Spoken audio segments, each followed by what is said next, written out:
Board. Live.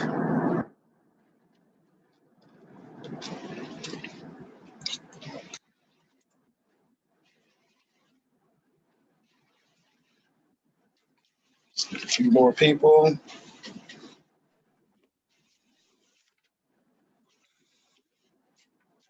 Good evening, good evening, good evening. All right, so this is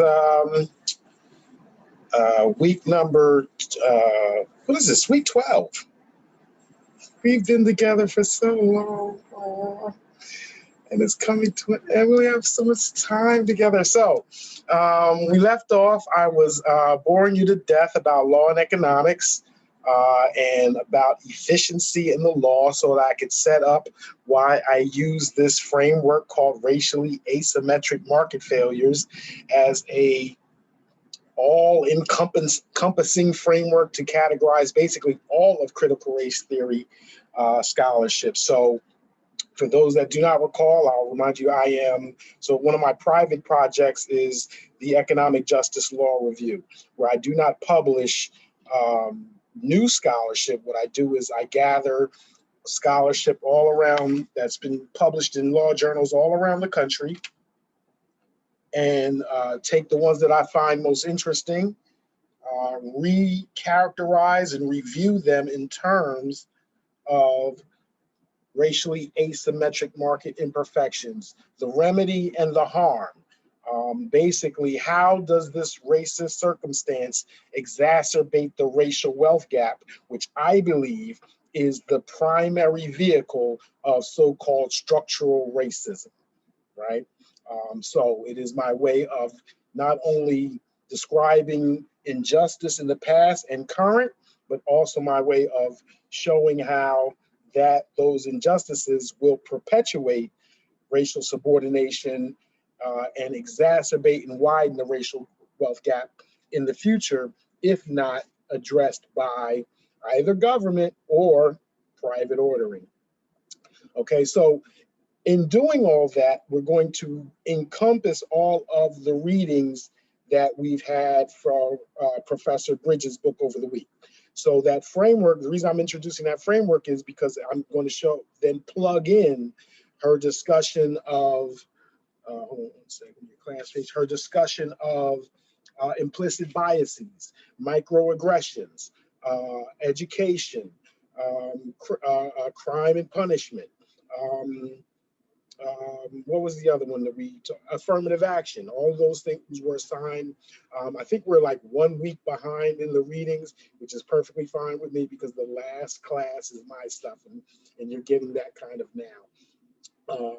Well, anyway, that was some other stuff. But anyway, so the framework I'm giving you is so we can see the framework and then we can just plug in those dynamics that she's discussing and I can show you hopefully how it all fits together. And again, the reason I think it's important is not just because I thought of it and I think it's the greatest thing since sliced bread.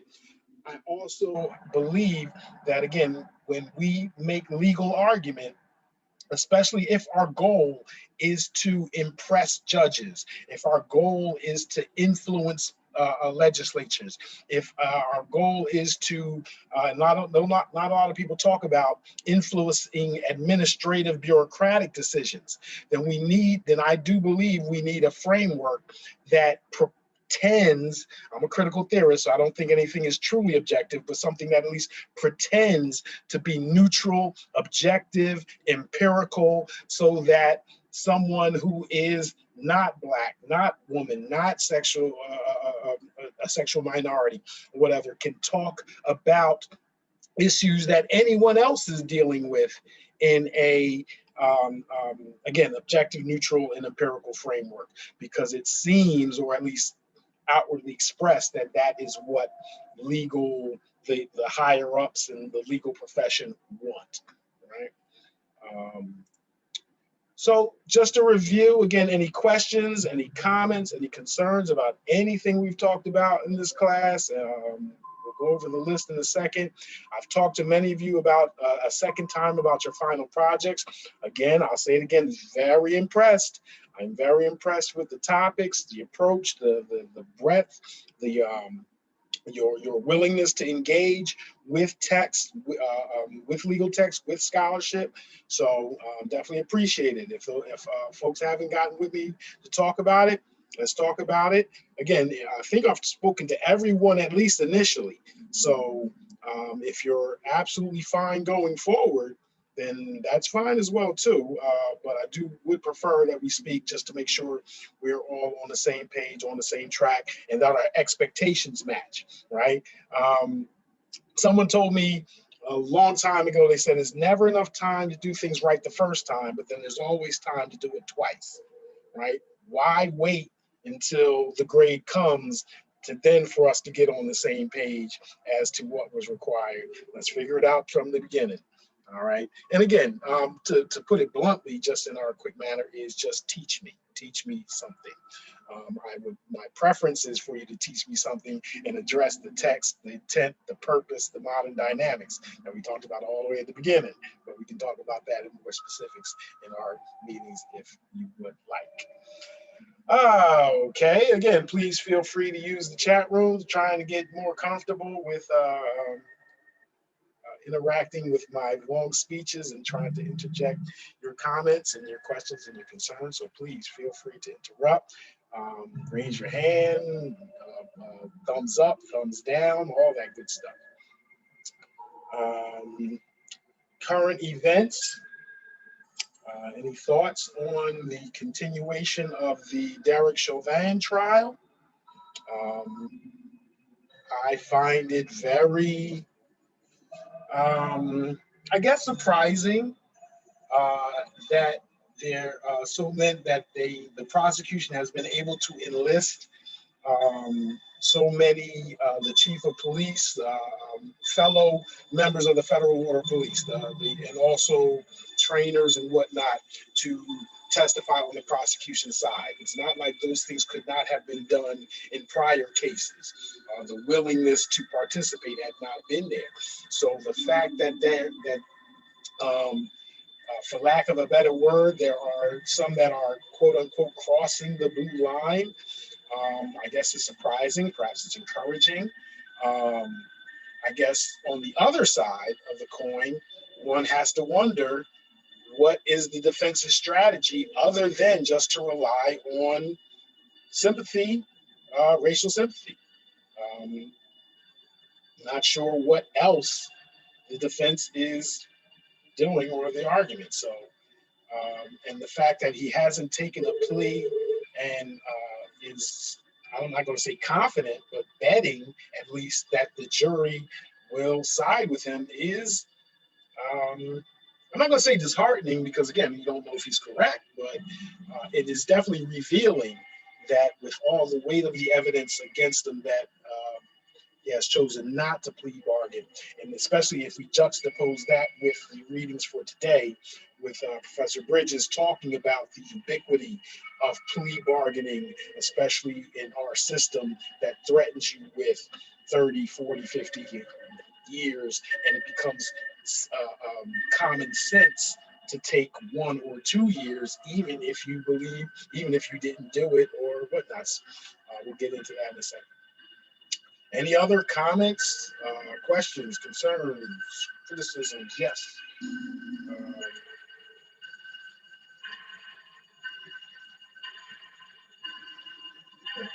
Yeah.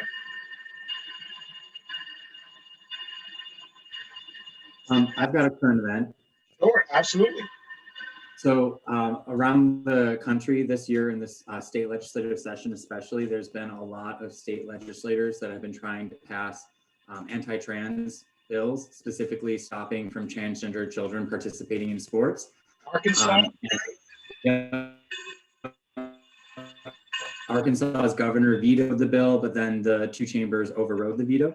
And why that is of interest is because a lot of the fear, the inappropriate and unfounded fear, is of protecting girls in sports and saying that having boys play in girls teams is unfair and bad. And why I wanted to be sure to bring that up is not only is that just like a current issue, but a lot of times even at the professional level, you have women who are very top of their sport, very, very fit and very just like incredible athletes who are subjugated to a lot of tests and like genome tests to prove that they're actually women. And so when I see a lot of these anti-trans sports bills going around, I think of that as part of the critical legal studies thing, because you can't just stop and think about it as transgender children, but you have to think about it more widely at how is this impacting the sports world. I mean, I'm sure all of us have a favorite athlete who at one point or another was subject to some kind of like a doping or performance enhancing scandal.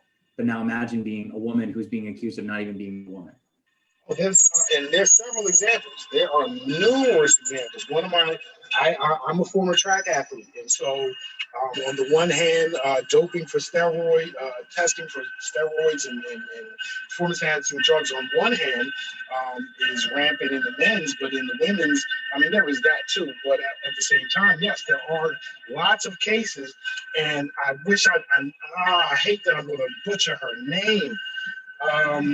It's something Matola or whatever. She is a phenomenal, for the last 10 years, 800-meter runner and world champion, and has had to fight allegations that she is too masculine her entire career. That it would be that she's not transgendered at all, and yet the argument is that it is unfair for her to compete against quote unquote real women. And so whether it's Castasemania, thank you very much. I knew I was going to get her name wrong. And so the question becomes whether it's transgender, whether it's the essence of a woman or what have you. And then even talking about steroids and all that being too manly, right? So this is controversial. Don't beat me up on this. I've taught sports and entertainment law for over 15 years, and I used to pose this question with respect to all this because number one, I teach sports law from an administrative law background. So if there was a United States Department of Sports, would there be within that department a commission on gender eligibility? Just like there might be a Hall of Fame board or a athletes compensation committee or whatever the case may be. Anyway, so I asked this question: are we eventually moving to a genderless sports world where there will be classes based on some metric like testosterone or something else, regardless of gender or even age?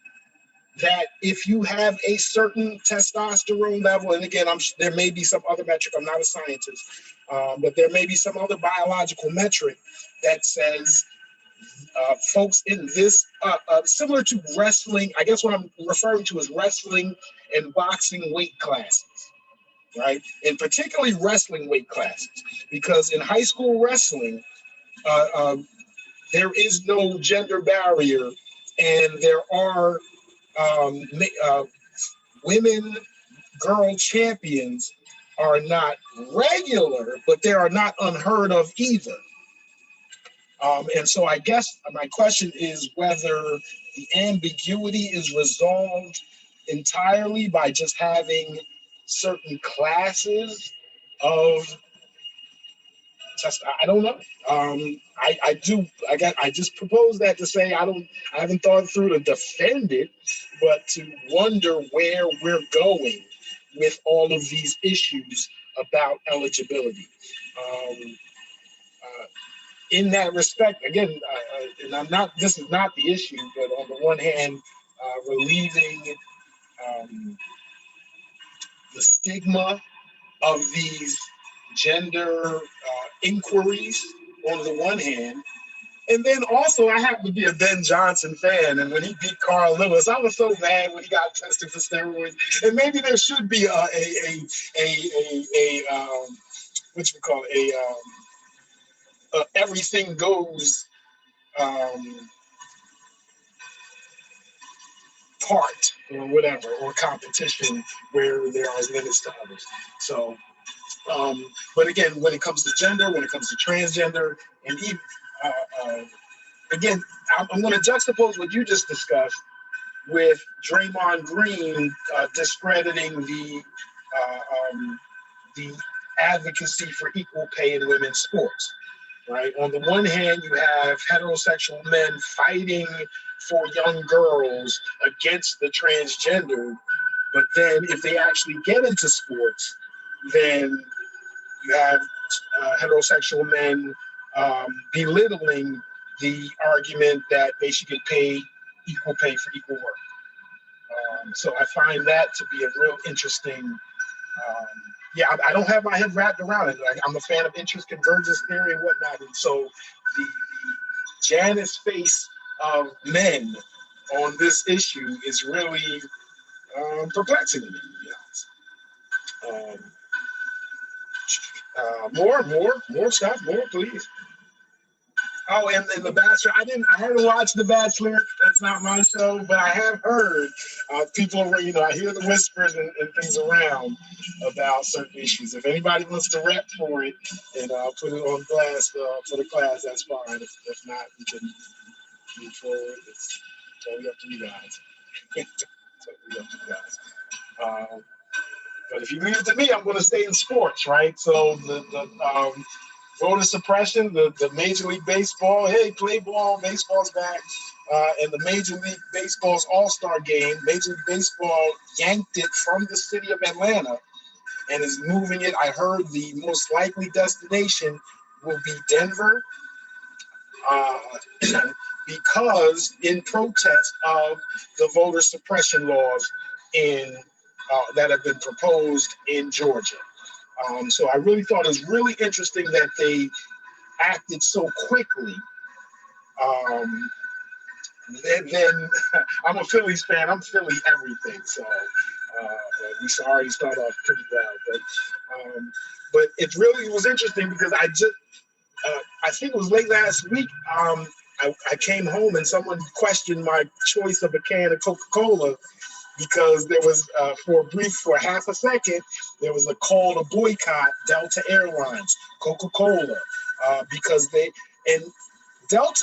they had said some things in support of the law and trying to play both sides, saying that some parts were bad, some parts were good, and that wasn't good enough.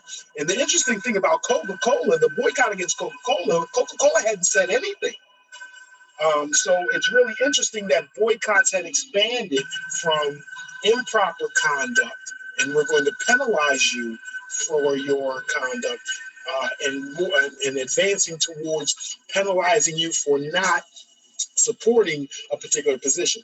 And trust and believe, I'm not complaining. I think I mentioned my very first article that I ever wrote and published as a student was civil litigation versus consumer boycotts, a rudimentary efficiency analysis, where I analyzed the boycotts of Port Gibson, Mississippi, Houston, Texas jitney cabs, and argued that sometimes consumer boycotts is a more efficient protest tactic than civil litigation. At the same time, my conclusion in that article is there needs to be a dedicated civil rights boycott organization to deal with information, to deal with monitoring, to deal with negotiations, right? To leave it just to the ether, I think is rife with issues. Any other current events going on we want to talk about?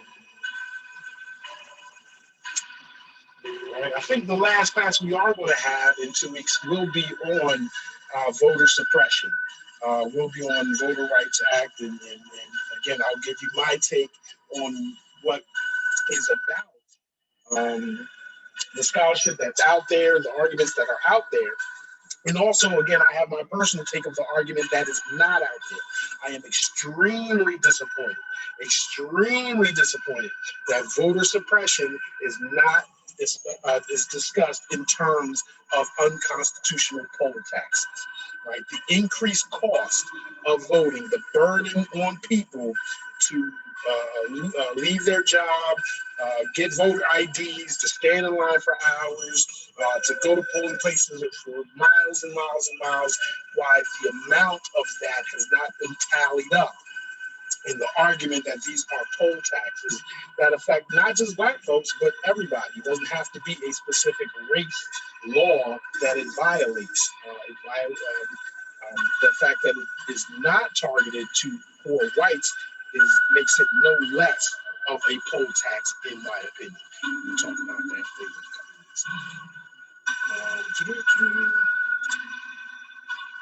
Okay. So just to review, we talked about political and jurisprudential ideologies. That is, again, if anybody has questions about Biden's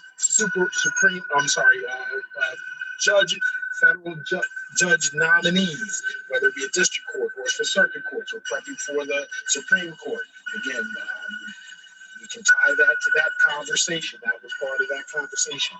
Critiques of critical race theory, big 10 CRT, intersectionality, constructions of race, Derek Bell's rules of racial standing, white privilege, intersection of race and class, race and sexuality, religion, disability.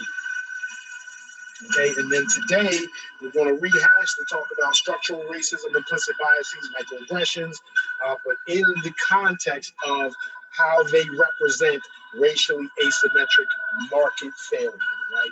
Again, the big point is when we talk often, I've mentioned oftentimes how economists say that the free market will eliminate racism. But I believe, and I will argue until I'm old and gray, that the free market can't exist with racism. That racism by itself destroys the notion that there is a free market. That the free market fails because of these racial asymmetries. Right? All right. So let's get into it. Let's get right into it. So this is all about, and I've published on this as well, race, free markets, and meritocracy, right? Is the true or best purpose of government to create a meritocracy, whatever that means, right? One of the things that's lacking, in my view, about much of critical race theory, and I think it's reflected not just in Derek Bell's book, but also in Professor Bridges' book, is critical race theorists hardly ever talk about what is simply the purpose of government, right? We talk about what the government should do, what it shouldn't, that it should intervene in race relationships, it should do this. Is the purpose of government to produce justice? Is the purpose of government to protect the pursuit of happiness? Is the purpose of government to facilitate the accumulation of wealth, right? What is the purpose of having government at all, right? Because if we don't talk about what the purpose of government is, then talking about what the government should and shouldn't do, I don't know how effective that is, right? The government should do this. Well, why? If its purpose is something else, if the purpose the founders or other people want the government to exist was to make a lot of money, then the argument that it should do all these racial interventions into racial justice, maybe that's not what government is supposed to do. Right? Government is not necessarily, is government supposed to raise your child? Is government supposed to decide what you wear on a particular day? I'm not saying that to lampoon government. I say that to say there are limits. There is things we expect government to do, and there are things we expect government to not do. Right? So I also like to study history. So in studying the most successful civilizations over history, from the Mongols to Rome to Great Ghana to the Mayan civilization, the Islamic civilization, why do those empires, why do those nations, why do those states grow to so great size and to be grander and bigger than everyone else? I argue that those places become the world's best representation of meritocracy. That is why America touts itself and tries to protect its image as, quote unquote, the land of opportunity. The wealthiest countries in the world tend to be the place where the most talented people anywhere else in the world tend to want to go, right? If you were born in Namibia, if you were born in Papua New Guinea, if you were born in Laos, and you have a lot of talent that may not be able to be exploited in your particular country, many people with that type of talent go to what? Larger countries where they can get wealthy or more respect or whatever the case may be, because those places are with respect or will reward them for their talent. Right? And so again, that to me is also consistent with Derek Bell's criticism of Brown versus Board of Education. The idea that interest convergence theory, that Civil Rights Act, the Brown versus Board of Education, the willingness of the Justice Department to fight peonage and slavery, were all to promote the idea of America as the land of opportunity, in contrast with the Soviet Union pointing out America's racial apartheid, that it was part and parcel of the Cold War from the 1950s to the 2000s. Well, 1950s to the late 1980s, early 1990s. For those that are not old enough to appreciate the Cold War, just know that while there are active shooter drills in schools now, when I was in high school, we had nuclear bomb drills where we were to hide under our desks in case of a nuclear attack, as if my desk is going to save me, right? But that was the fear of between the United States and the Soviet Union, that there really was going to be a nuclear war. World War III was a very real thing to us in the 80s that could happen at any given moment, right? So I say that only to say that we had to appreciate how much the Cold War and America's position as the premier country in the world was challenged by the Soviet Union at that time, and how much there was a need to fight for the hearts and minds of the world of capitalism versus communism. And the fact that they America won that war. Is why Ronald Reagan is so revered. But at the same time, the Soviet Union has reconstituted itself. China has reconstituted itself, adopted a similar but not the same form of capitalism. And now the challenges or threats, whatever competition between nations seems to have returned full throttle. Anyway, so going back to this idea of meritocracy. So is the true or best purpose of government to create a meritocracy, whatever that means? I argue that it doesn't have to be, but I think it is. Whether that's just rhetorical, whether that's just idyllic and not what's really going on, I can accept that. But I do think that just as much as love, justice, and all those things are ideals that are never going to be perfected, meritocracy is also one. Now, however, as much as I believe meritocracy is the aim, as much as I appreciate economics, I have talked several times before about law and economics scholars ignoring race, ignoring racial circumstances, ignoring interventions into racial dynamics, because the free market will produce meritocracy better than the government.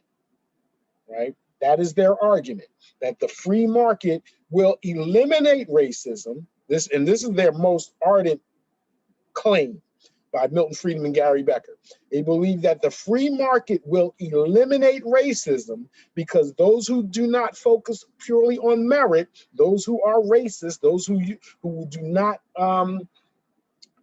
overcome their implicit biases, those who will not focus on the content of people's characters. They will underperform those who do, right? Sounds good, right? That the market only respects green, right? That the market, when you see athletes, there's no, while there may be some social consternation about athletes, especially Black and brown athletes, making hundreds of millions of dollars, right? The idea is that in sports, at least at first, Jackie Robinson, Jack Johnson, that those people broke the color barrier because sports and money, sports privilege winning and money over race, and that the rest of society tends to follow. Of course, there's two arguments, and there's several arguments against that. Number one, then how did racism come to exist in the first place, right? If the free market is going to eliminate it, then why did the free market tolerate it to begin with? Number two, Richard Posner that we talked about, Richard Epstein also mentioned that there is also statistical discrimination that they believe is very efficient. So in the section, Kiara Bridges writes, Professor Bridges writes with respect to crime. Paul Butler and others talk about, we're quick to say there's more Black men in college, incarcerated than in college, or there's 1/3 of all Black men or Black people will see jail in their lifetimes or can expect to see jail in their lifetimes. Okay, that's useful in a plea for help, but from the other perspective, then doesn't that tell the other side, well, then I should expect criminality out of these people, and if I'm hiring, let me just exclude them out of the pool, right? Statistical discrimination argues that, hey, if this pool of people have more felons in it and you're not going to hire felons, then it's a waste of your time to keep sifting through this barrel when this other barrel has a far fewer percentage of felons in it, right? Other instances of that, like that, is what is labeled as racial capitalism, I think. So the critique of this idea of race or the free market as the enemy of racism, as the major proponent or the way to guarantee meritocracy, well, we don't talk about what a free market is. You have people who will talk about capitalism without defining it. On both sides, people will defend capitalism without defining it. People will attack capitalism without defining it. And trade, money, profits, and capitalism are not all the same. Similarly, a free market, people, those who defend the free market, those who attack the free market, both sides hardly ever define what it is to say that it works or does this type of thing, right? So that's what we're going to get into. Even if a perfectly free market could eliminate racism, talking about Gary Becker, and he wrote a whole book on this, The Economics of Race and Discrimination. It's what made him famous, Pulitzer Prize winner, etc. Even if a perfectly free market could eliminate racism, as Becker claims, America's market is not perfectly free because of racism. Racially asymmetric market failures illustrate how the unfree racialized market exacerbates and widens the racial wealth gap. Racism destroys any claim to a free market, and it is in the interest of neoliberal Americans to address it. Why? Because if your market is unfree, if it is inefficient, then you are not producing your highest gross domestic product. You are wasting the assets that are within your country. If America was a ship and all Black people were forced to row, then that means some of your best navigators are down below the hull instead of up above it. And that is going to make the ship go slower than it ought to, right? So that is the argument, or in terms of what? Interest convergence. Why should white people care, right? So every racial dynamic considered by critical race theorists can be shown as a degradation of an idyllic and imaginary free market that will exacerbate and widen the racial wealth gap, thereby establishing a racial caste, the majority of whom must accept whatever employment is available, regardless the wretched conditions, oppressive terms, or paltry wages, or else have their labor sold by the state as part of the prison industrial complex. To me, that is where we are at in the state of race relations in this country. Right? While neoliberals have to be goaded into helping the cause, neoconservatives, who we don't talk about a lot, and Professor Bridges, in my view, doesn't talk about at all, are those that prefer it this way. So the critique on the top is it is in the interest of neoliberal Americans to address these market imperfections, to perfect the free market, because perfecting the free market helps everybody, including Black folks. On the other hand, there are other people, so-called neoconservatives, that aren't really into a free market. They are into the establishment of old aristocracy and stability. They believe, this is Irving Kristol, this is Leo Strauss and whatnot. These folks believe that the purpose of government is not meritocracy. The purpose of government is stability. That America, or the United States as a nation, doesn't have to be the wealthiest country in the world. That it is best for those in it that it remain simply stable. Right? And stable meaning, again, a small wealthy class and happy serfs underneath supporting the nation, etc. Right? But when we talk about interest convergence, let's talk about interest divergence. Why do conservatives want it that way?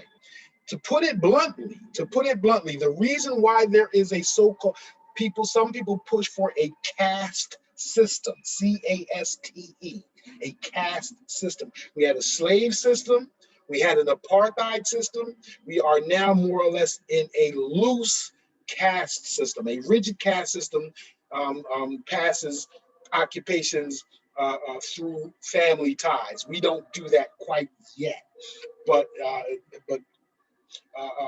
relegating certain ethnic groups to certain jobs and occupations, like go into any fancy restaurant, right, and it'll be more and many times it'll be Hispanic and Black men as the cooks and the bus boys,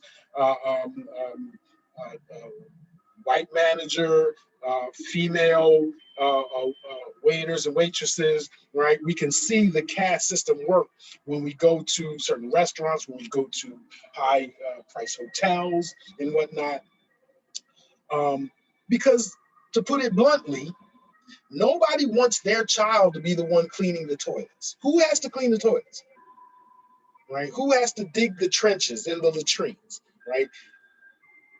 Yes, we all want to be equal. At the same time, will we ever have a society where those who lead at the top say, I will also for 2 weeks clean the bathrooms, right? Somebody's going to have to clean the bathrooms. Somebody's going to have to do the jobs that other people don't want to do, right? And so how do you assign that? Through a free market or through government, right? Or some mixture of the two, right? And so the idea of leaving it to the market, leaving it to private ordering, when we know that the market, there is a racial wealth gap created by past racial dynamics, and that the imperfections of the market will perpetuate and widen that racial wealth gap in the future, means that it will be more likely Black and brown people that have to take those dangerous or unwanted, undesirable jobs.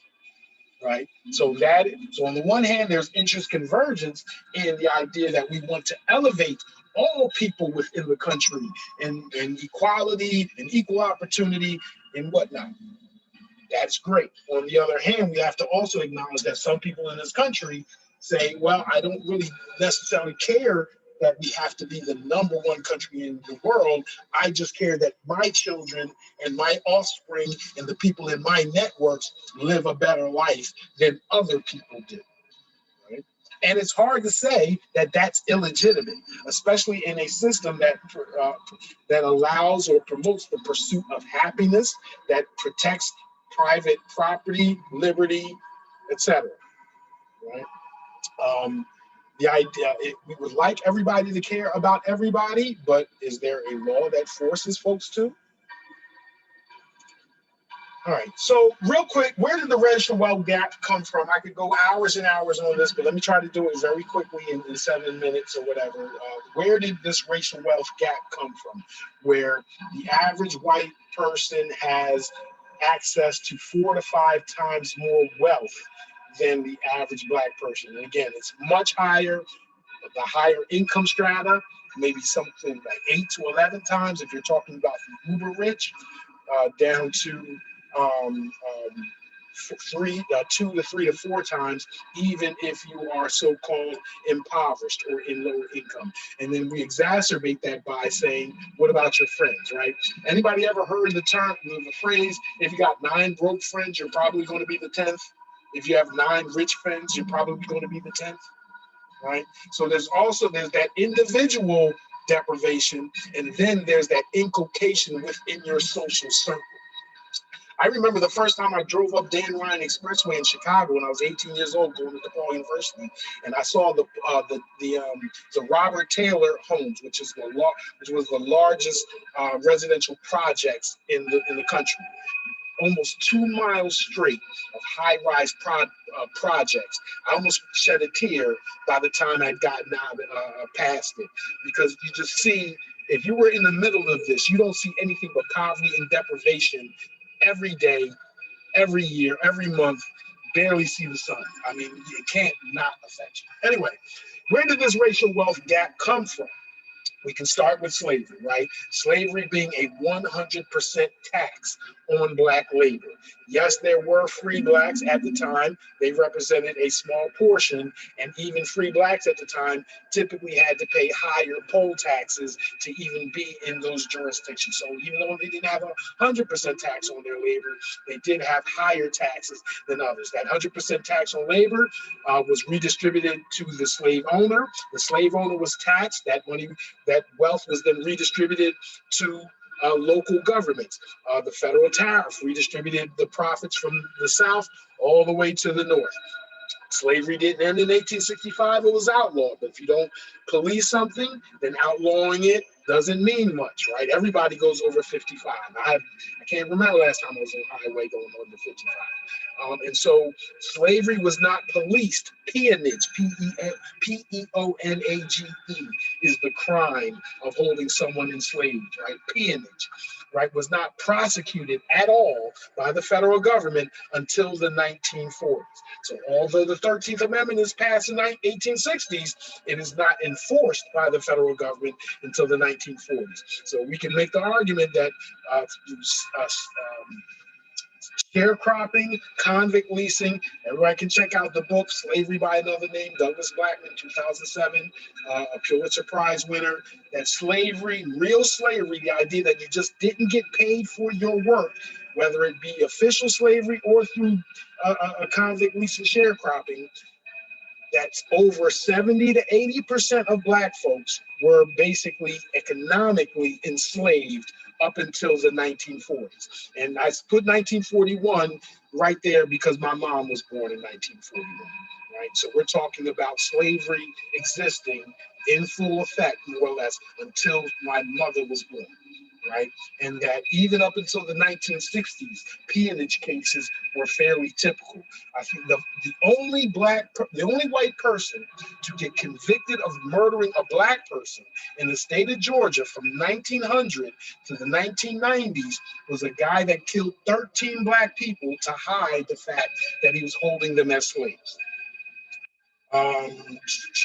So let's say 1940, let's say slavery ends full effect, sharecropping, convict leasing. We know sharecropping and convict leasing continue further, but let's say that even ended then. We still don't have a free market because we have anti-poverty programs that were dedicated to lift Americans up into the middle class in the 20th century, and it worked. But black folks were excluded from many of them. So get the book Ira Katz Nelson, When Affirmative Action Was White.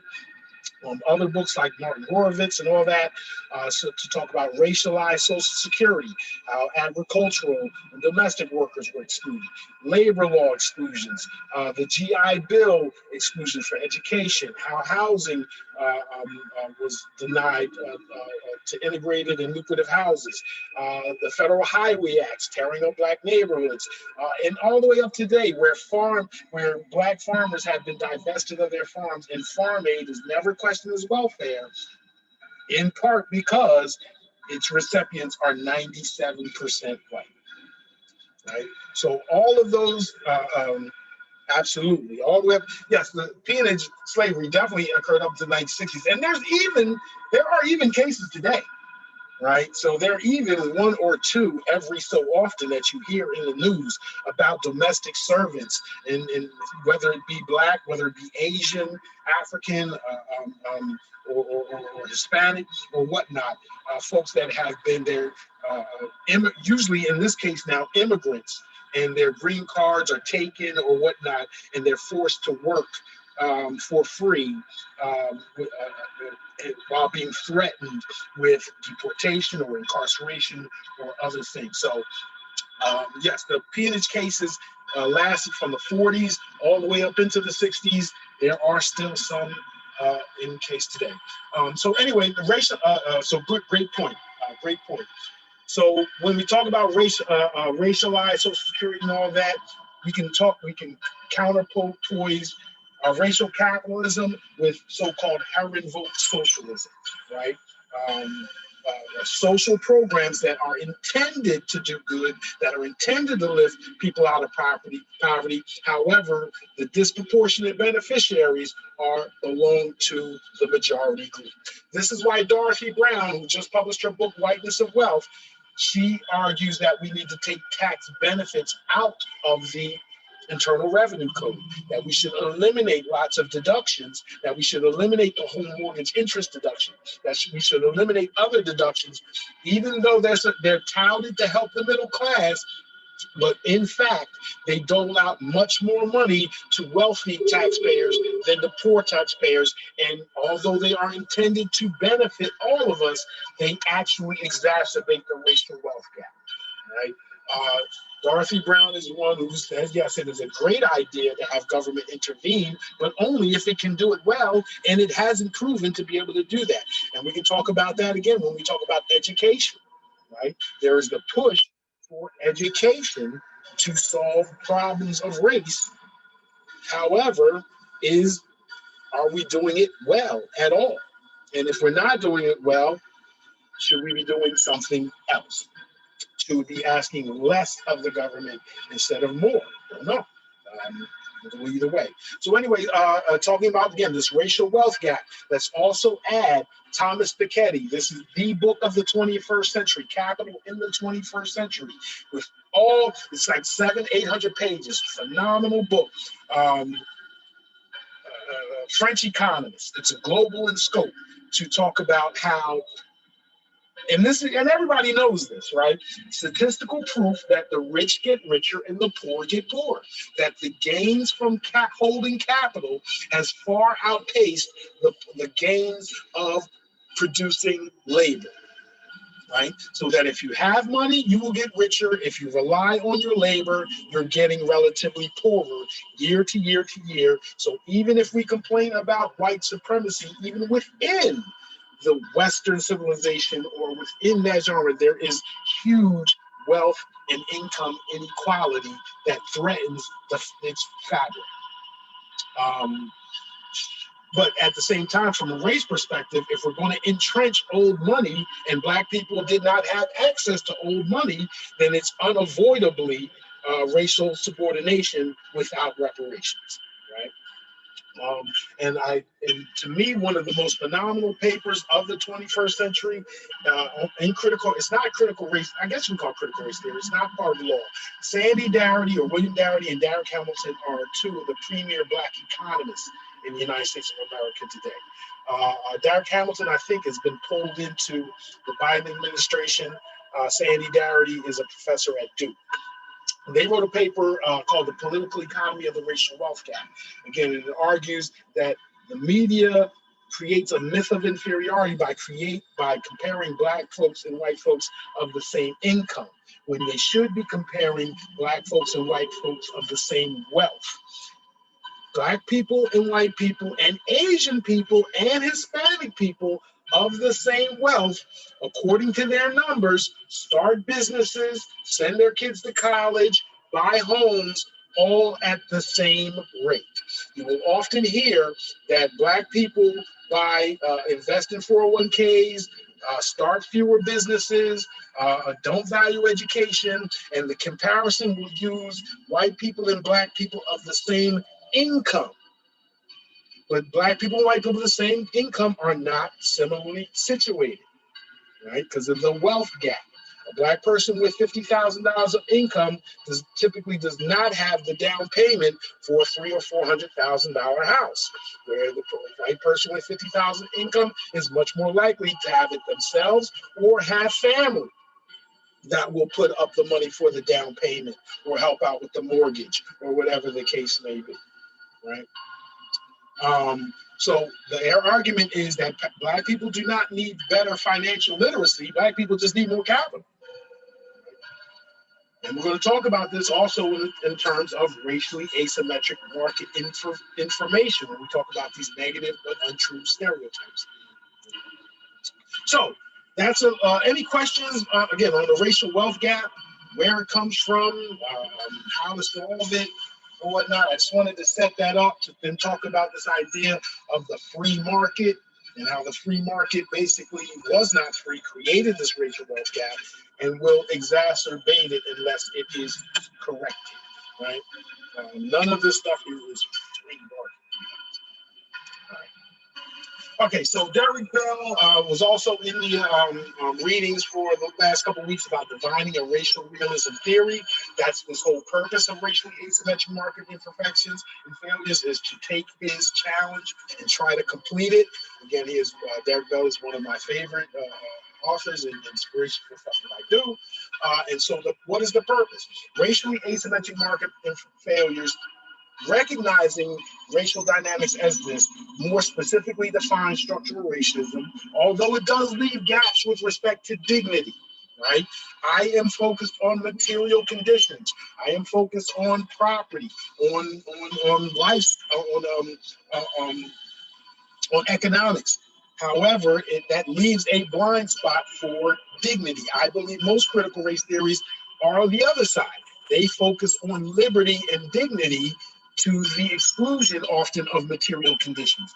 So you'll notice again in Dr. Bridges' book, when she talks about education, she seems to side on the push for integration as an ideal versus greater material conditions for impoverished people, right? That integration is the higher purpose than Derek Bell arguing that, hey, if segregation is going to continue, if you're not going to eliminate it, then just give me better schools. Right?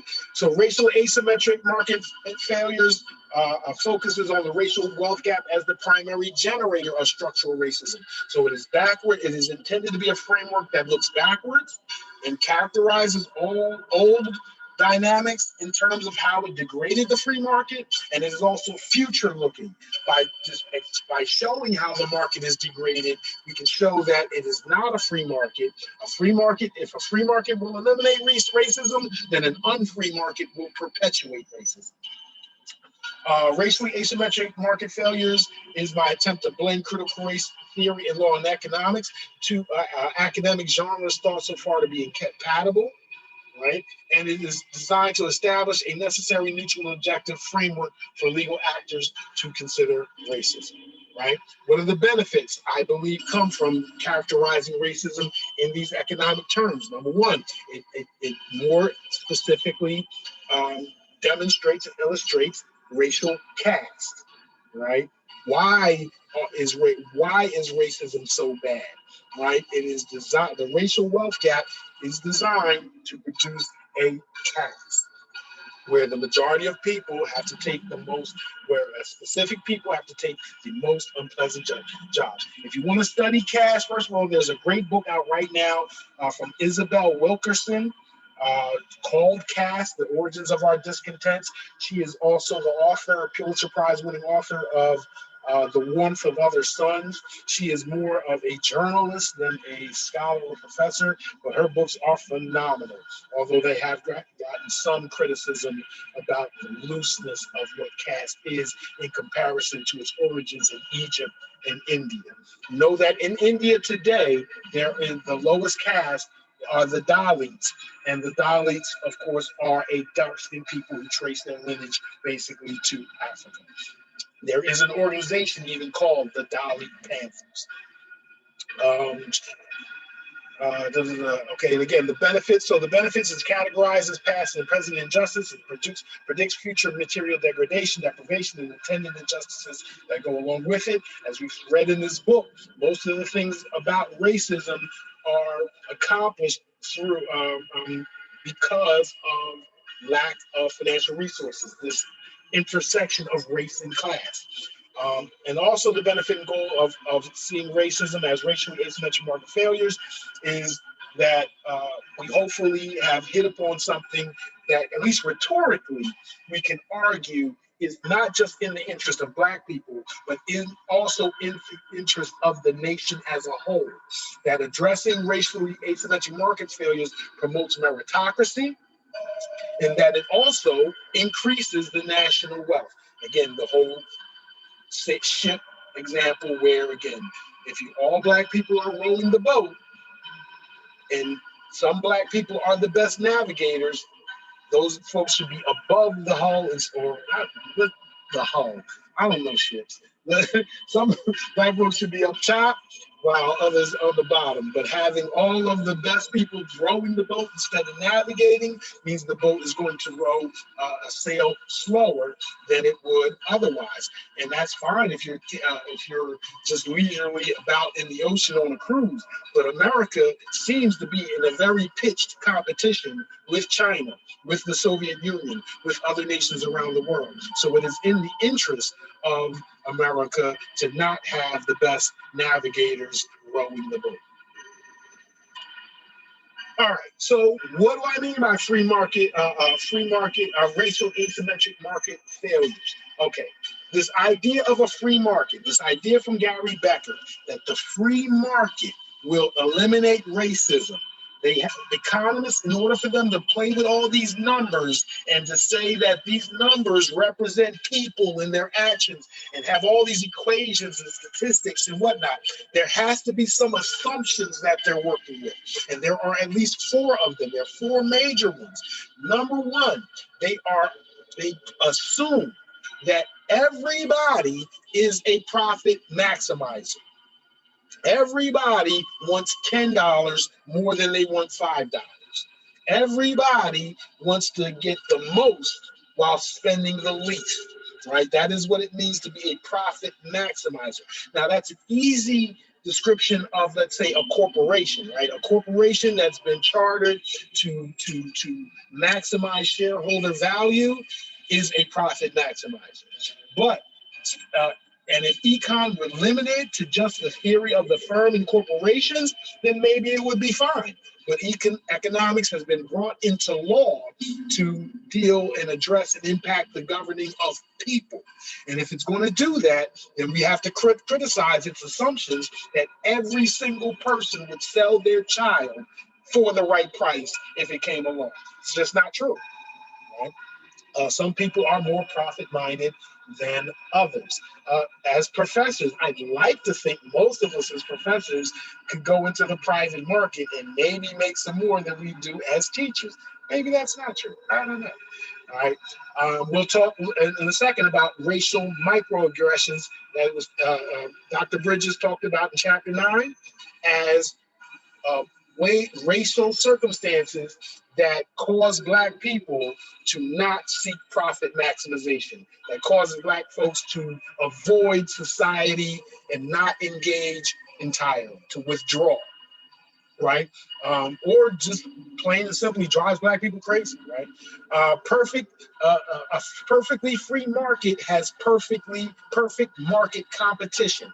Everybody can enter any market they want to, get any job they want to, sell any product they want to, or leave any market they want to, right? There's a freedom of movement as far as your commercial activity. What is perfectly representative of what is perfectly imperfect about market competition? Slavery, right? Slaves do not is a perfect representation of the complete opposite, where you're not allowed to engage in any market, you're not allowed to leave any market, right? So I think it's a good example by contrast, right? That a perfectly unfree slavery represents a perfectly unfree market, and slavery is one of the reasons, and its inefficiency is one of the reasons why the North beat the shit out of the South, right? So we've already seen that that market was degraded and unable to support itself and lost a war. We'll talk about affirmative action that was discussed in Professor Bridges' chapter 17 as a method to address imperfect market, asymmetrically imperfect market competition, right? And I say asymmetrically imperfect because it's imperfect for everybody. It's imperfect. Profit maximization is imperfect in a general sense, whether you're white, Black, Asian, male, female, short, tall, farm, and domestic. Everybody is not a perfect profit maximizer. They call it Homo economicus, right? Instead of Homo sapien, right? It just doesn't exist. However, the argument is that it's not just imperfect, it's racially asymmetric, that Black people are more likely to be discouraged from profit maximization.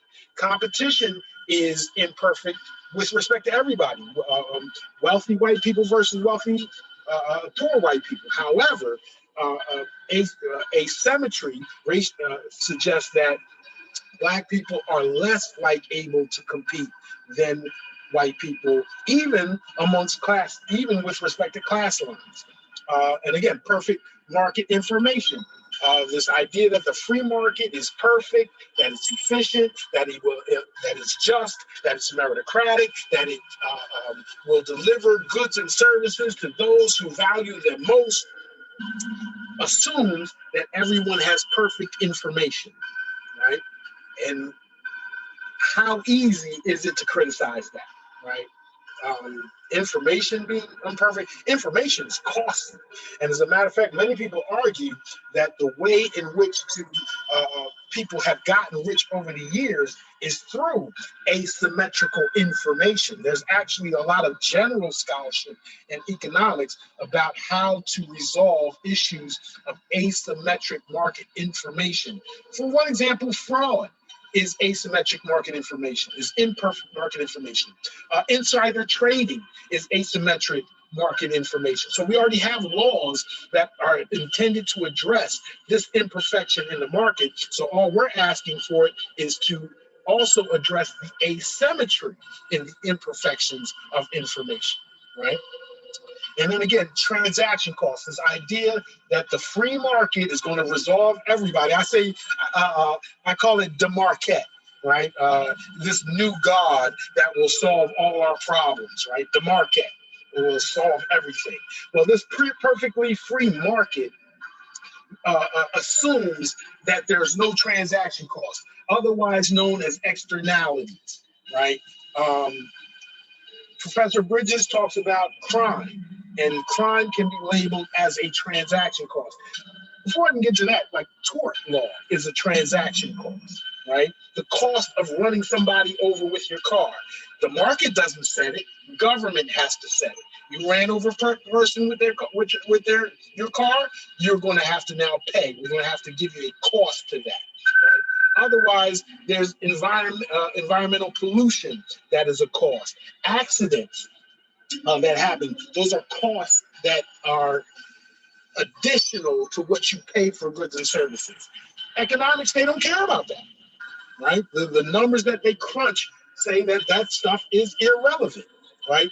And not only is it irrelevant, to the extent it exists, they say worrying about its distribution is also inefficient, right?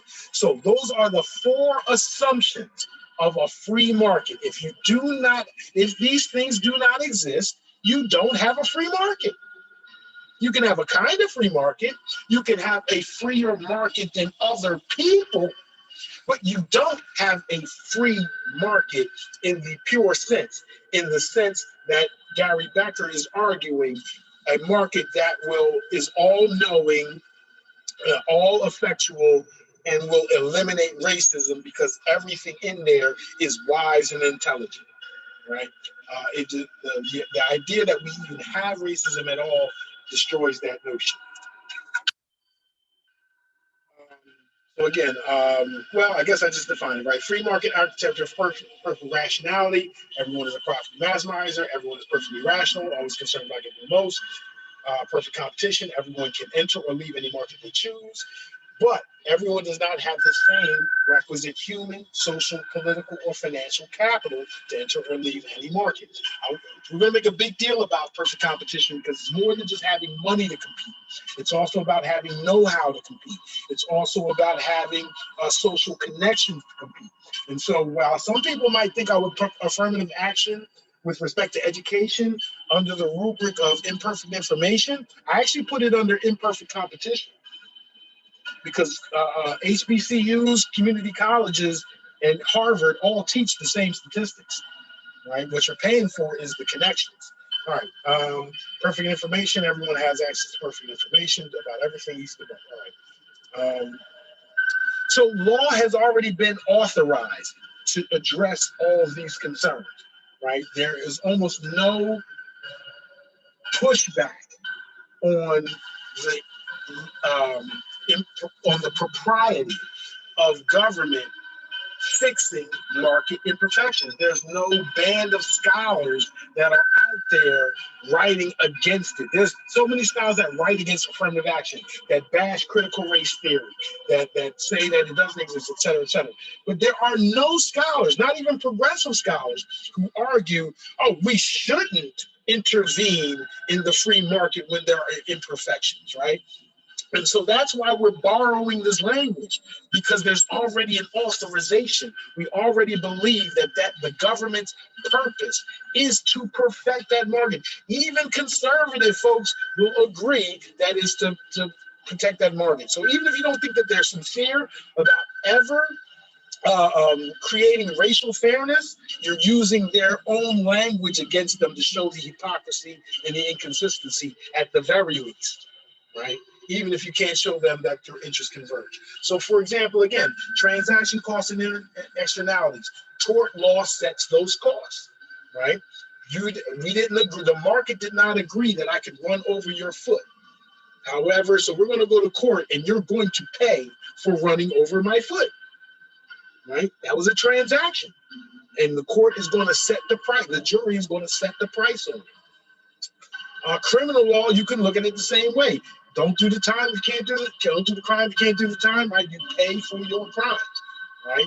The government sets the price for how much it costs to murder someone, to rob someone, and also get caught, right? Or even less salacious environmental protection, zoning laws, right? All of these legal interventions are designed to more fairly distribute transaction costs and externalities. And I'm just making the point that the government is already doing things to try to fix an imperfect market and make it a free market.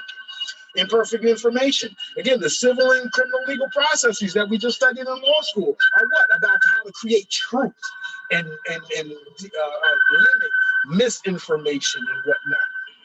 Laws against fraud, or even public schools, government regulatory oversight, information production, reports, inspections. They're all about information, trying to make the market more informative to the people that have to interact in it, because then that becomes efficient. Imagine the opposite, where nobody had information. You don't have a market, or you have a pretty bad one, right? Perfect competition, right? The antitrust laws are what, anybody heard that the antitrust laws of this country are the Magna Carta of capitalism?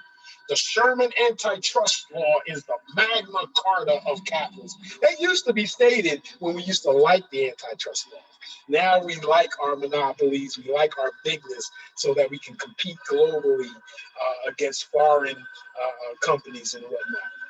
But antitrust, anti-monopoly, it used to be accepted that monopolies and cartels were not a proper part of capitalism, right? It used to be thought that monopolies and cartels were to be attacked under the antitrust laws. Why? Because it degrades a free market, not supports it, right? And this is why I also say that we don't really take the definition of market or capitalism seriously, because you can make a very strong argument that we are in a system, maybe you can call it feudalism, plutocracy, but you could make the argument that this isn't even capitalism. What Adam Smith could, if he woke up today, he wouldn't recognize the system we're in. Adam Smith, actually the father of modern capitalism, wrote that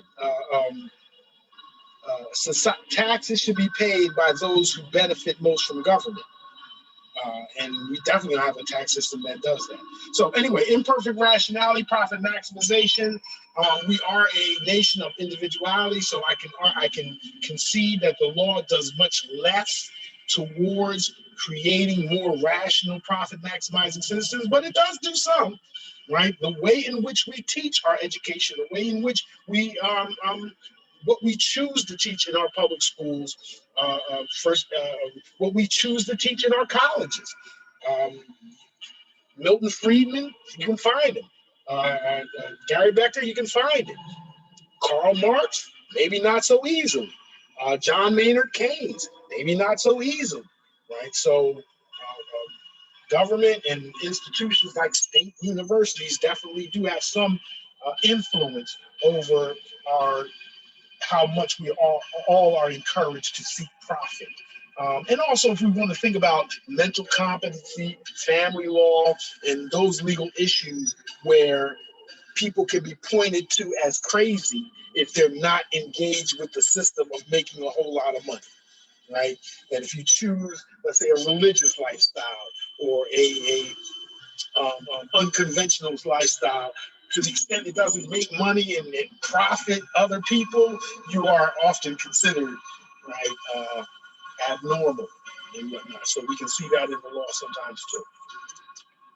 So examples of racially asymmetric profit maximization. So now I want to even more directly incorporate the items that were discussed in the chapters we read from Professor Bridges, right?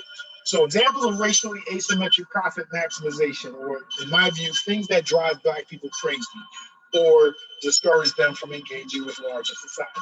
So here is where we can label, right, under these 4 pillars of an unfree market, we can show that hate crimes, right, degrade, are not just a shame, not just indignifying, not just an injustice in an abstract sense, but also I want to say instead of, but also serve to perpetuate the racial wealth gap by discouraging Black people from engaging in the marketplace. You have lots of people who think that Black people should not be capitalists because of the Tulsa race riots, because of Wilmington race riots, because of Rosewood. Well, if we do good, they're still going to burn it down anyway, right? There is that discouragement that why even try, because of the presence of hate crimes. And the purpose of the Ku Klux Klan was to intimidate Black people from engaging in larger society.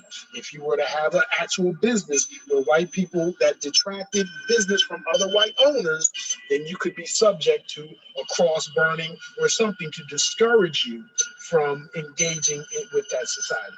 And less than hate crimes are microaggressions, right? To me, they're on the same scale. One is just the heavier object, right? So hate crimes are criminal aspects. They are prosecuted to some extent, while microaggressions are those very small daily slights that you just get all the time, right?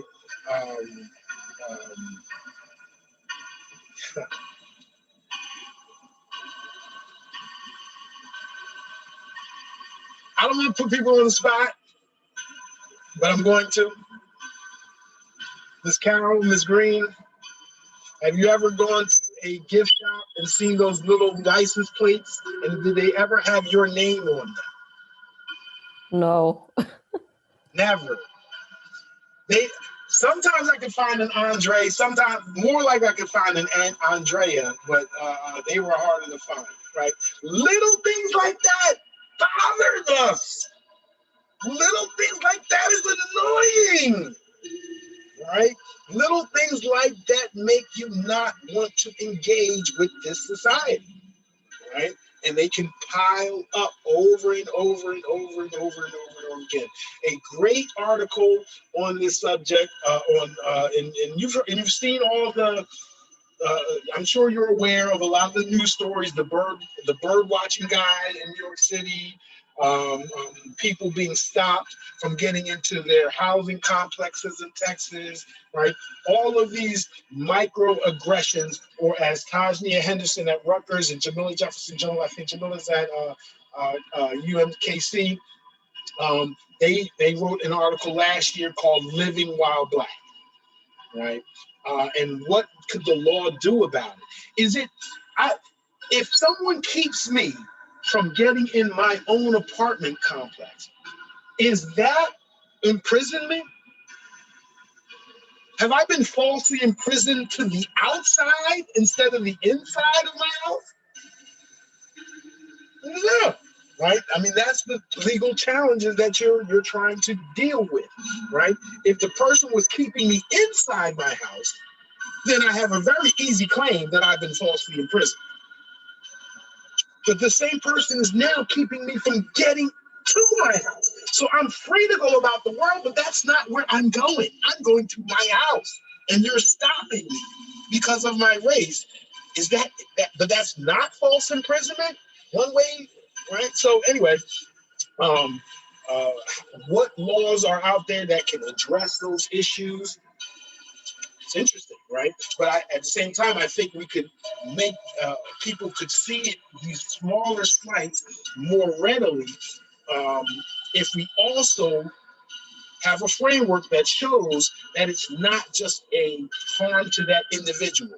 It's a harm to society because it makes Black people not want to row the boat.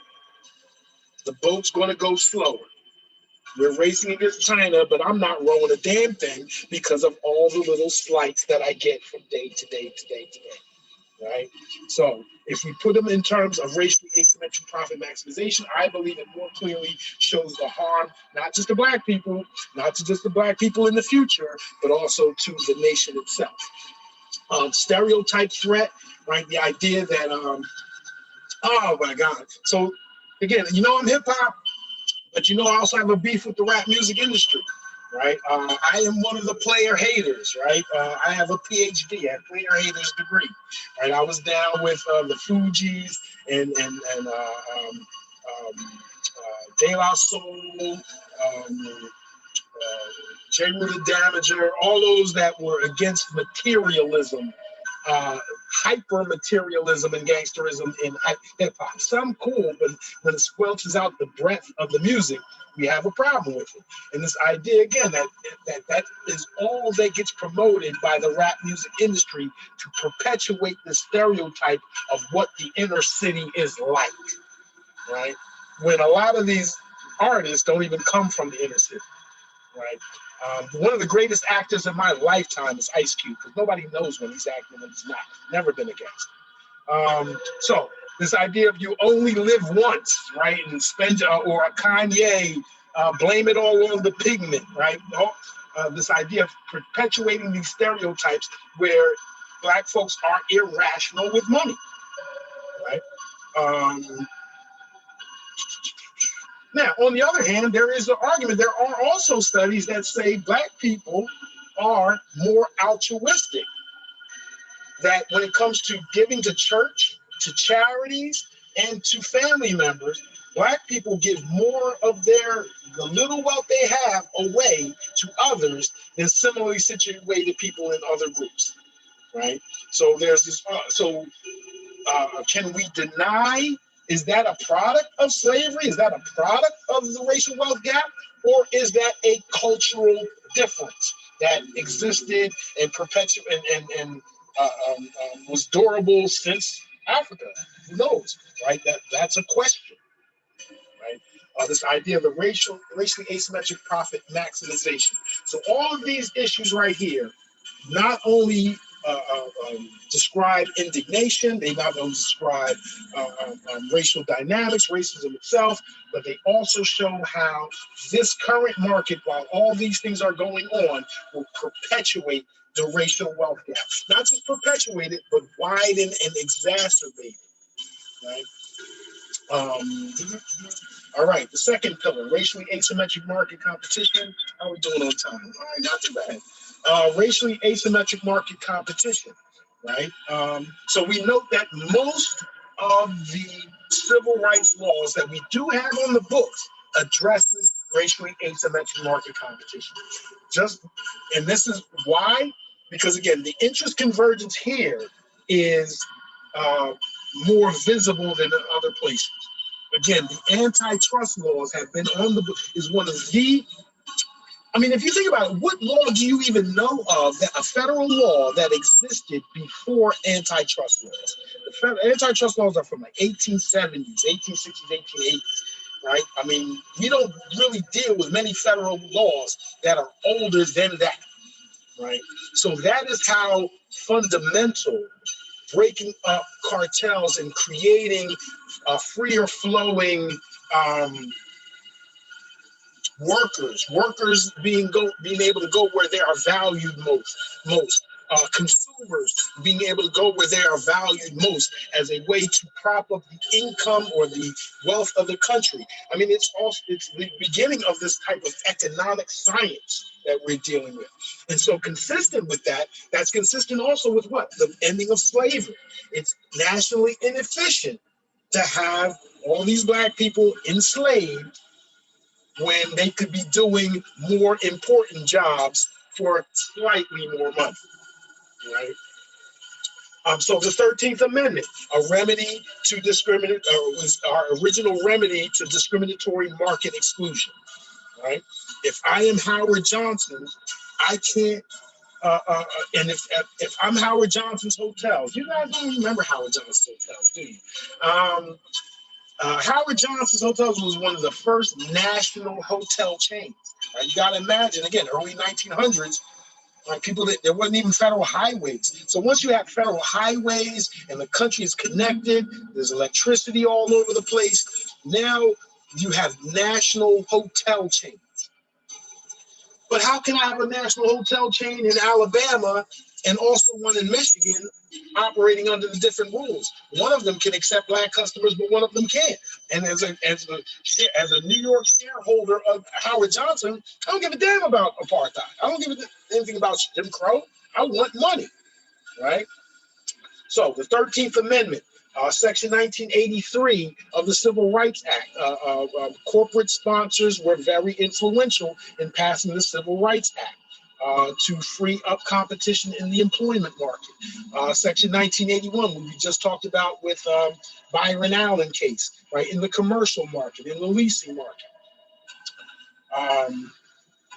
Also within this rubric of market competition, I also would like to talk about, again, Dr. Bridges brings up affirmative action. Yes, there is affirmative action in employment markets, right? We know of those, especially federal or government employment markets. But right now, the current beef about affirmative action is most virulent when it comes to education, right?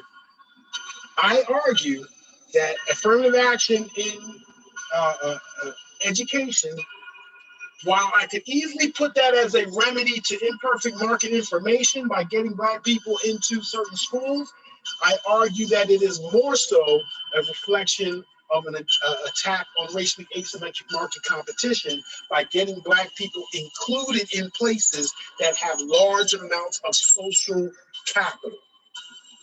Again, when you pick the law school, one of the people ask me about law schools all the time, and I tell them, go to the cheapest law school you can, because we all teach the same law, unless your goal is to make as much money as possible, you are a go-getter, then it is worth it to spend $100,000 to inject yourself into a place where there is a huge amount of social capital that you'll be relying on for the rest of your life, right? All you guys are colleagues.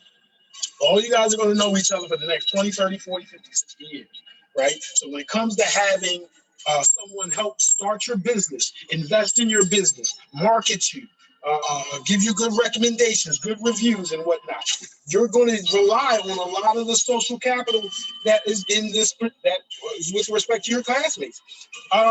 Little known fact, one of the reasons why I'm adjuncting this semester for you guys is because Miss Lisa Taylor, who is in that office, and I went to law school and graduated together at Howard.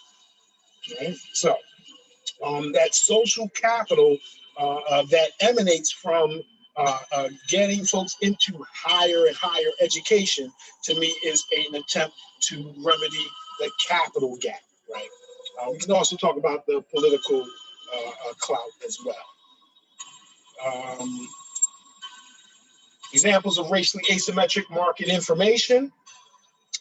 Misinformation about, so racially asymmetric market information, right?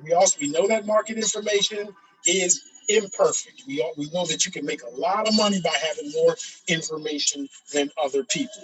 Again, that's part of the being in law school, and then that's why I also hype up these final projects as a way for you to get expertise, because those information obviously is not perfect. For those of us that have more than other people, we do better than other people most of the time, right? When you know better, you do better is the saying. But I break this up into two components. Misinformation about Black people is a reflection of racially asymmetric market information, and miseducation available to Black people is a reflection of racially asymmetric market information. So misinformation about Black people, we're talking about media stereotyping, whether that be in hip hop or whether that be in the movies, whether it be in television, radio, etc., print, whatever the case may be. And then we also had a chapter earlier talking about implicit biases, right? To me, implicit biases fits very well within this component of racially asymmetric market imperfection. Implicit biases means I have faulty information about what I'm looking at. Whether the information is faulty or whether I'm processing it faulty, what I'm coming out with in the end is information that's incorrect, right? That these people are naturally better, or these people are naturally worse, or this person seems to be, doesn't seem like the type, right? That's faulty information, right? It's most often faulty information. So media stereotyping, implicit biases, which a lot of critical race theorists write about, fits very neatly into this rubric of racially asymmetric market information. Or put it another way, so long as you have racially asymmetric media stereotyping and implicit biases, you are not going to end racism, you are going to perpetuate. The market will not end racism. The market that includes all of this will perpetuate that racism. It will widen the racial wealth gap. And then, of course, miseducation of Black people. I use that term purposely to invoke the great Carter G. Woodson. For those that don't know, W.E.B. Du Bois was the first Black person to get a PhD from Harvard University. Carter G. Woodson was the second. Carter G. Woodson was always more of a sort of black nationalist than W.B. Du Bois, although W.B. Du Bois turned towards Pan-Africanism and black nationalism as he later in life, as he retired in Ghana because he found America to be irremediable. Anyway, Carter G. Woodson wrote the book, MisEducation of the Negro, about lack of information and also Eurocentric information offered to black folks. He is the creator of Black History Week, which of course we now know as Black History Month. The miseducation of black people, we can also talk very much about the school to prison pipeline. And Professor Bridges discusses this very much in chapter 19 of her book on when she discusses education, right? And so again, this idea, just going through what she discussed real quick, again, we have this, she discusses a lot about the benefits and costs of integration, right? And I've discussed, again, Brown versus Board of Education. She talked about Derek Bell's feelings about it. I think I mentioned to you that I was in law school on the 35th anniversary, or no, the 45th anniversary of Brown versus Board of Education. Professor Bell came to Howard to speak. His title of his talk was Brown versus Board is a failure. He laid out much of what is discussed in Professor Bridges' book about his disappointment in number one, he believed that it was not because of justice, but because of a want to look egalitarian in the Cold War that produced Brown versus Board of Education. And then predictably, once that symbol was on the books, that symbol of racial progress was on the books, then all of the actors retracted from it immediately thereafter. So Brown versus Board 2 is immediately where the court says, yeah, but you don't have to integrate immediately. Do it at all deliberate speed when you get around to.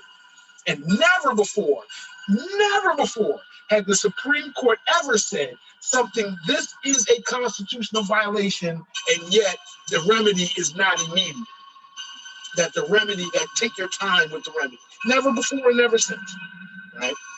On the other hand, then know that there was very significant government intervention to push Brown versus Board of Education, at least for the first 15 to 20 years.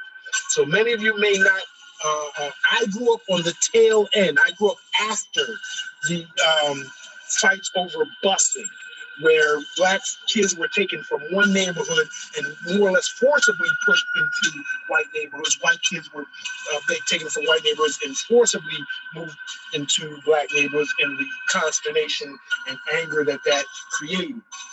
I grew up in a system where it was tweaked. In Philadelphia, what they did was every public school was supposed to be a so-called magnet school. So every school was supposed to be, Overbrook was supposed to be the music school. Northeast High School was supposed to be the engineering school.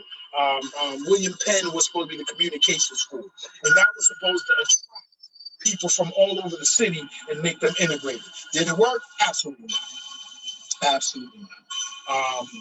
Now, some of the more academic schools were more integrated, but the neighborhood schools remained basically segregated. So nothing about Overbrook being the music school has made it any more integrated than other schools in West Philadelphia or North Philadelphia itself. So this idea of integration and whether it's been worth all of the consternation, note that the current Supreme Court and these hearings over Supreme Court justices, you will hear the term judicial restraint. You will hear the term, and you will hear that in opposition to a judicial activism, that we want judges to follow the law and not make the law. That comes from this. That comes from Brown versus Board of Education, where conservative thinkers do not believe that the court faithfully followed Plessy versus Ferguson, that they overturned it without reason. Number two, or at least it was an informal decision. And then number two, Where was I going with that? I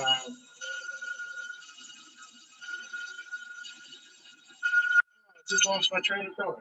Just that quick. I just lost my train of thought. Anyway, as far as integration of how much did integration cost? Was it worth it? Oh, that's right. We're talking about judicial restraint and judicial access. So when you hear those terms, with courts intervening in the decisions of school districts, and Professor Bridges makes a big deal about the case of Milliken, right? That the government, federal government, was actually going to forcibly combine a city school district with a suburban school district and force them to integrate. From that, there you get from those actions, you get much of the discussion against judicial activism.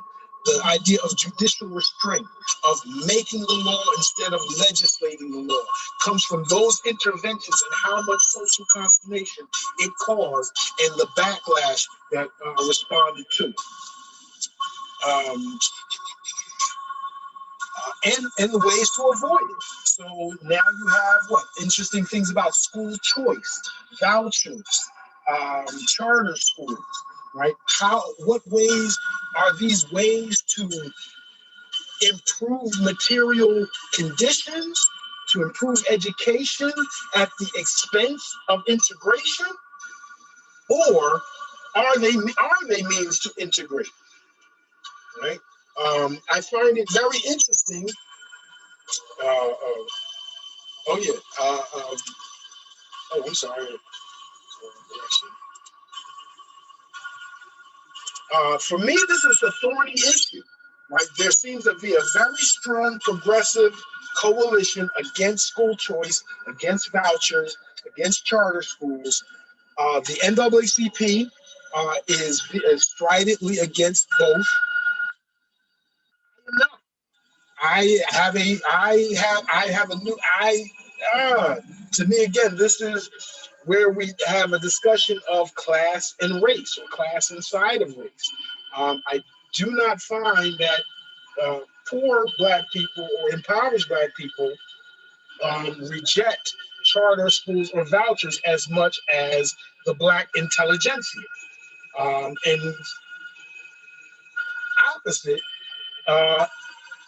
Afrocentric schools, right? So when we talk about miseducation, poor Black parents, I find often are more concerned about what they are taught rather than the resources that are available in the school or whether it is in fact integrated.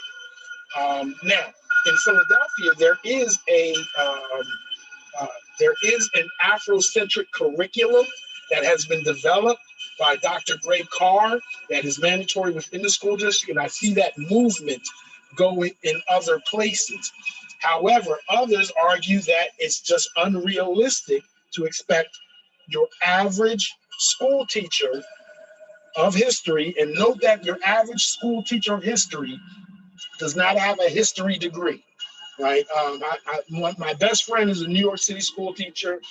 He has been asked to teach science. He has been asked to teach social studies. He has been asked to teach math. He has been asked to teach whatever is simply available, right? And so we're asking for are we being unrealistic? We ask for folks public school teachers to implement different curriculum depending on who their students are? Or is it more efficient to have, again, Afrocentric schools? So on top of the fact that Philadelphia has an Afrocentric curriculum for history that's required, it also has a charter school named Imhotep, which is entirely based on an Afrocentric education. And I believe they're like state champions in basketball too. That's another issue. So this issue is not one where there is a unified voice within the community. Although I contend that it seems like there's a unified voice when it comes to the activist community. I am not 100% certain that there is unity of thought within the community entirely. And I think it even becomes more complicated with Kamala Harris as vice president and graduate of Howard University, a historically black college and university, right? The arguments for integration seem to cut against HBCUs, right? We can even go back to the history of HBCUs and see that lots of them were founded by strident segregationists. The purpose of some HBCUs were to keep black talented people away from the dominant white university. Virginia State was created to keep talented black kids away from University of Virginia. Right? On the other hand, today, we are promoting HBCUs as safe places, as places where there is great mentorship. There are studies that talk about how black students may fare better when they have more black teachers. Right? So the idea that there is material success by more social cohesion versus, on the other hand, the push for more integration causes education to be very, very, you can call it dynamic on one hand, you can call it confused on the other, right? Critical race theory is not of one mind on this particular issue, that's for sure, right? But what I can say through all of it together demonstrates that the market our market currently has not just imperfect information, but racially asymmetric information that was produced by racism in the past and that will perpetuate racism in the future because it will exacerbate and widen the racial wealth gap. And again, so Professor Bridges also talks about cultural deficits. That's also why I brought up Darity and Hamilton. Darity and Hamilton's paper that, again, is called The Political Economy of the Racial Wealth Gap, where they argue that this cultural deficit is a myth that's created by comparing black people and white people of the same income when we should be comparing black people and white people of the same wealth. When we compare black people and white people of the same wealth, the same commitment to education, the same commitment to entrepreneurship, the same commitment to, what would be some of the others? The same commitment to home ownership, the same commitment to investing in 401ks and whatnot based on wealth. But again, some wealthy black people are really just income rich, right? I have the same income in there. Chris Rock has a great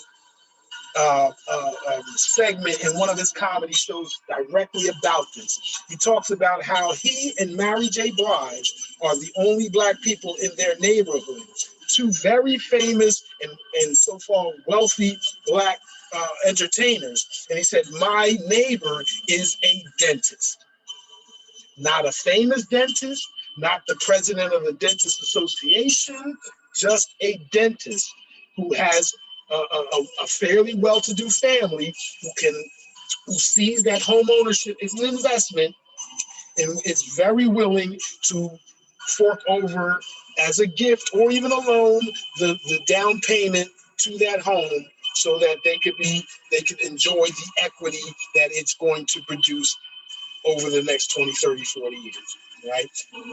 Rich getting richer, poor get poorer. And then lastly, the fourth pillar of a free market, or the fourth pillar that is degraded and therefore destroys the idea of a free market, is racially asymmetric transaction costs and social society externalities. So we first talked about torts, right? Tort is the government setting the price for a transaction, right? I drive over your foot, you make me pay $50,000. That's how much it costs to run over your foot, as if we had negotiated it to begin with. But what's the problem with that? We know that there's racism in tort damages, right? Punitive damages. There's an article that was put out last year about the death of a child and why a death of a child should be compensated by punitive damages and not compensatory damages. Why? Because compensatory damages uses econometric statistics, just like an insurance company, about who is likely to live longer, what type of education you're going to have, what type of job you're supposed to have, and therefore the death of a black child is worth markedly less than the death of your average white child. And the courts allow those types of damages to be processed in that manner.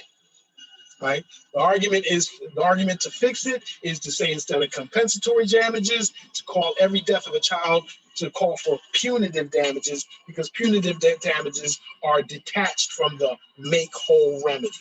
Right?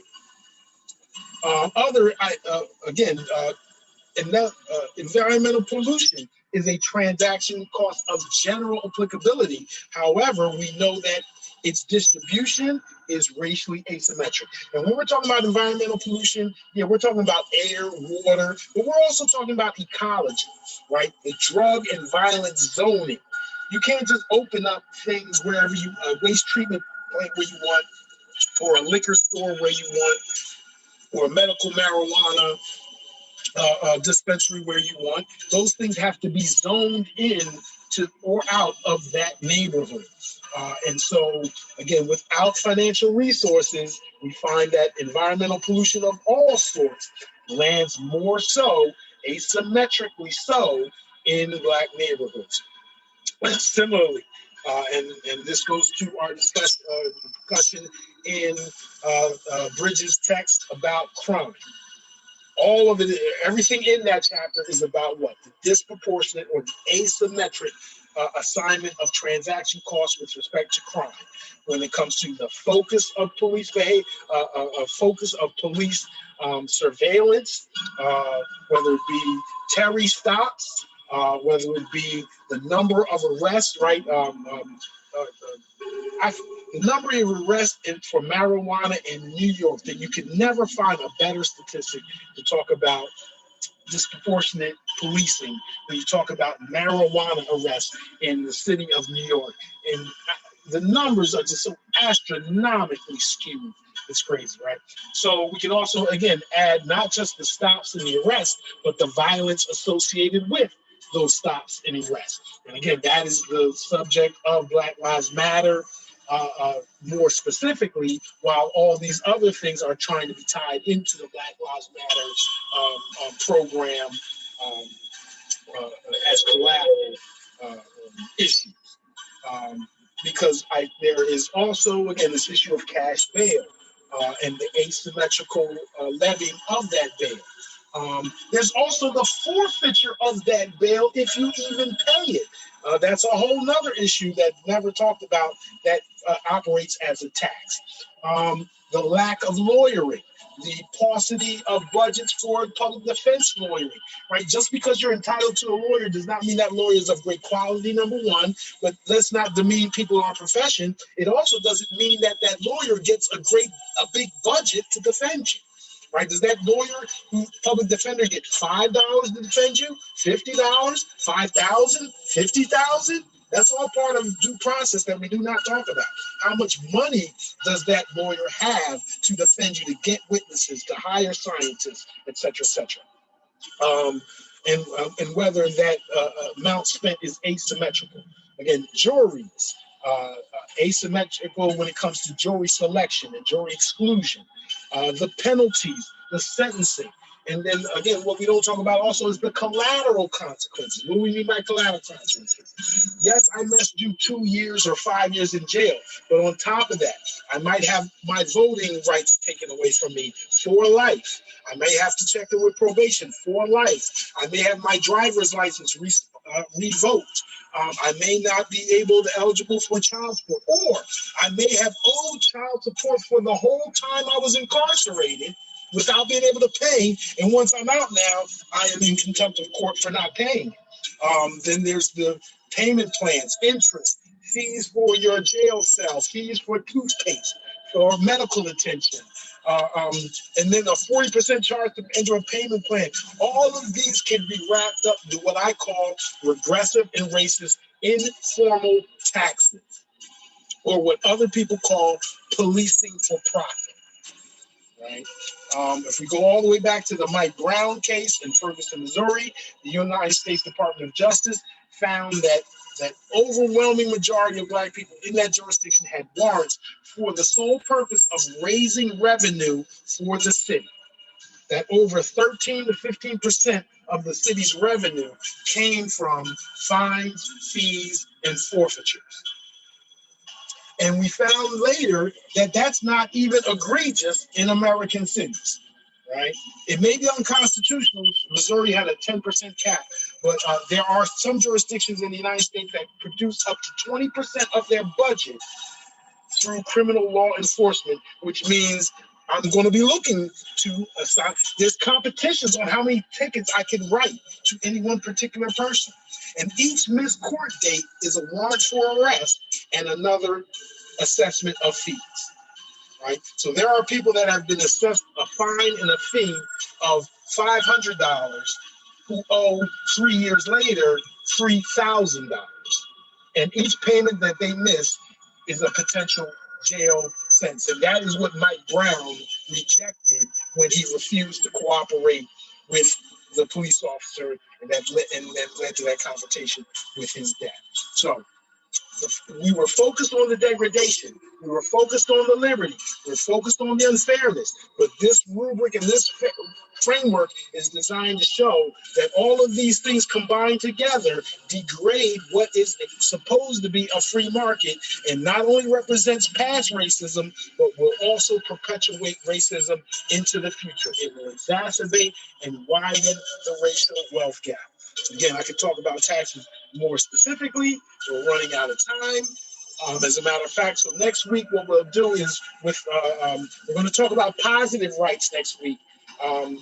Everything we've talked about is with the Constitution is usually negative rights, what the government can't do. Positive rights are what the government does for people. So health and the welfare state are positive rights that are not guaranteed in the Constitution. The only positive right guaranteed in the Constitution is like copyright law. It's the only thing that the Constitution forces the government to do is to protect inventors and authors. That's really interesting, as a matter of fact. But anyway, so next week we'll talk about that. We'll also talk about this legal authorization to consider race in judicial cases, in administrative hearings. We're going to invoke the necessary and proper clause and argue that the term proper allows us to discuss race and other types of subordination, that Bob Jones versus United States also allows us to talk very broadly about racial and other types of discrimination and subordination, and also that the general arbitrary and capricious standard within the Administrative Procedures Act also gives us an opportunity to talk about racially asymmetric market imperfections and to try to get favorable interpretations or unfavorable interpretations of laws set aside. So I believe it is 9:50. All critical race theory can be expressed in terms of law economics because recharacterizing racism as racially asymmetric market fails imperfections reflects a rhetorically neutral objective framework for discussing this racial wealth gap as a prime vehicle structure racism. Thank you and good night. Have a good one, y'all. And stick around if you have questions or if you want to talk about it.